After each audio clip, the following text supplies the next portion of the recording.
नमस्कार, आप देख रहे हैं न्यूज़ ब्रॉडकास्ट 24। मैं हूं आपके साथ अंजू भाटी। इस वक्त मैं मौजूद हूं गुरुग्राम के सेक्टर 29 में, जहां पर आजीविका सरस मेला लगाया हुआ है। आपको बता दूं कि आपकी जानकारी के लिए ये मेला 7 से 23 तारीख तक लगा हुआ है, लेकिन आज जो हालात हुए हैं, आज जो बारिश हो रही है, उसको देखते हुए इसकी जो तिथि डेट है वो आगे बढ़ाई गई है।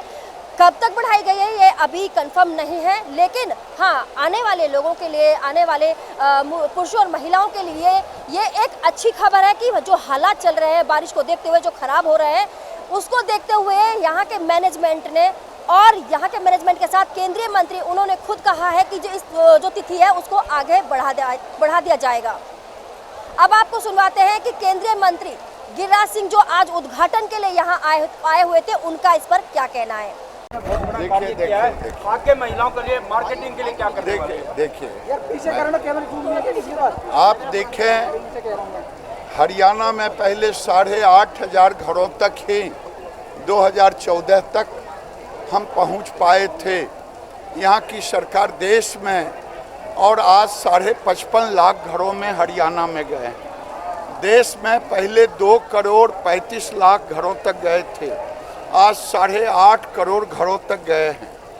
पहले केवल बैंक लिंकेज 80,000 करोड़ था, आज बैंक लिंकेज 5.5 लाख करोड़ है। पहले 3% इंटरेस्ट हम केवल 250 जिलों में दे रहे थे, अब देश के हर जिलों में ये सुविधा दे रहे हैं। 20,000 करोड़ रुपया हम रिवॉल्विंग फंड भी अलग से देने का काम किया है।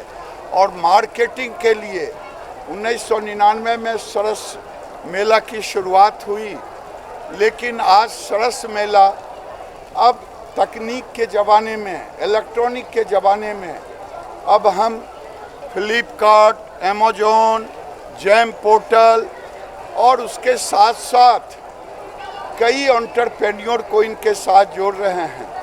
बैंकों की बिजनेस कॉरेस्पोंडेंट बीसी बन रहे हैं, बैंक सखी बन रही हैं। यानी आज देश में हमारी बहन एक आर्थिक क्रांति की ओर छलांग लगा रही हैं। मोदी का सपना है कि 10 करोड़ घरों तक हम जाएं और लाखपति दीदी इन्हें बनाएं। जिस दिन हम लाखपति दीदी की ओर अब बढ़ रहे हैं, तो देश की इकोनॉमी जो 5 ट्रिलियन का हमने सपना देखा है, उसमें दीदियों का योगदान होगा। 19.5 करोड़ घर है ग्रामीण, उसमें 8.5 करोड़ पहुंच गए हैं, अब थोड़ी दूर और बाकी। ग्रामीण विकास मंत्रालय ने इस बार गुरुग्राम को चुना है, मेले में किस तरह से सॉफ्टवेयर अपना, इसलिए कि गुरुग्राम एक तरफ हाईटेक है और दूसरे तरफ गांव टेक, लोकल फॉर वोकल। इस आजीविका सरस मेला में केंद्रीय मंत्री गिरिराज सिंह तो यहाँ पर उद्घाटन के लिए आए थे, लेकिन उसके साथ ही यहाँ पर डीसी और देवेंद्र बबली वो भी यहाँ पर आए थे। अब आपको ले चलते हैं सीधा कि उन्होंने यहाँ पर मेला में आकर क्या कुछ कहा है, क्या कुछ लोगों के लिए कहा है, और इस मेले का जो टारगेट है उसको कहाँ तक ले जाने की बात कही है। आपको सुनवा देते हैं, वो भी सीधा सुनिए। मेले का जो हमारे गुरुग्राम में उद्घाटन था, और आज के मुख्य अतिथि हमारे जो केंद्रीय मंत्री हैं गिरिराज जी, वो इस प्रोग्राम में पधारे थे। और मेले पहले भी आयोजिका सरस मेले पहले भी लगते रहे हैं। अपने पिछले दिन हमारे देश की तरफ से आयोजन हुआ था, और हर जो आखिरी छोर में बैठे हुए जो परिवार हैं, जो हमारे देश के माननीय प्रधानमंत्री जी का सपना है, हमारे हरियाणा सरकार में हमारी सरकार जो जिनकी आय इनकम कम है, उन बहनों को इनके साथ जोड़कर उनकी इनकम बढ़ाकर लखपति जो हमारी दीदी बहनें हैं वो बने, और वो अपने आप को भी मजबूत करें, अपने परिवार को मजबूत करें। इसी को लेकर आज इस मेले का आयोजन पूरे देश से, यहाँ पर कई राज्यों से, हमारे करीबन 27 राज्यों से यहाँ पर 500 के आसपास ग्रुप, अलग ग्रुप हमारे पहुँचे हैं। उनका भी हम पूरा यहाँ ध्यान रखेंगे और रखरखाव रखेंगे। और मैं पूरे आपके चैनलों के माध्यम से, क्योंकि गुड़गांव एक मिनी हरियाणा नहीं कहूँगा, इसको मिनी इंडिया कहूँगा, क्योंकि हर प्रांत के लोग यहाँ बसते हैं, तो वो सब आए इस मेले को देखें। और जो प्रोडक्ट हमारी बहनों ने बड़े प्यार, बड़े लगन और बड़ी क्वालिटी के साथ तैयार किया है, उनको अपने घरों तक लेकर जाएं, ताकि इनको एक मोटिवेशन मिले, और जो सरकार का एजेंडा है उसमें आम नागरिक की भागीदारी हो। सर बाकी सभी के लिए सुचारू रूप से व्यवस्था नहीं हो पाई, उसके बारे में क्या कहेंगे? देखिए अब ये 2-4 बूंदें पड़ी हैं और व्यवस्था देखो ठप नहीं 2-4 बूंदे नहीं है, बारिश 3 दिन की बारिश बताई हुई थी। व्यवस्था इस बारिश के सामने, प्रकृति के सामने किसी का जोर नहीं चलता। प्रशासन ने काफ़ी हद तक इसको बेटर करने की कोशिश की, उसके बाद भी ये प्रोग्राम चलाया गया। और माननीय मंत्री जी भी कह कर गए, मैंने भी उनसे अनुरोध किया कि अगर ये 2-3 दिन अगर बारिश की वजह से जो 2-3 दिन लोगों को आने में असुविधा होगी, उसको हम आगे बढ़ाने का काम करेंगे, उस समय को आगे बढ़ाने का। पंचायत चुनाव पहला बिल्कुल बच चुका है, सेकंड चरण के चुनाव कब होंगे सर? मेरे ख्याल से जो हमारे सरकार की तरफ से तैयारियां थी, हम उनको इलेक्शन कमीशन को दे चुके हैं। बाई इलेक्शन भी है, एक चरण पहला 30 अक्टूबर और 2 नवंबर की डेट, करीबन 10 जिलों की शायद एक की फतेहाबाद को भी मेरे संज्ञान में है कि अभी अगले चरण में ले लिया गया है। 10 से पहले ये पूरे प्रदेश के पंचायत